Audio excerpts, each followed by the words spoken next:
लो ले वो नि कति झर्यो पहिला फुक एकछिन ल ए नकाली न म कराउँछ गाडी यो प्रेसमा देऊ न हात काट्छ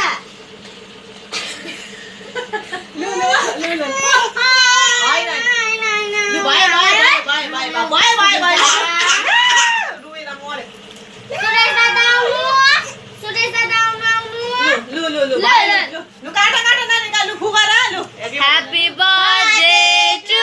you. Nani off गर Nani off गर Nani off गर रिबु बीचमा बस off गर Nani off गर हामी नै off गरौँ बर्थडे जस्तो भयो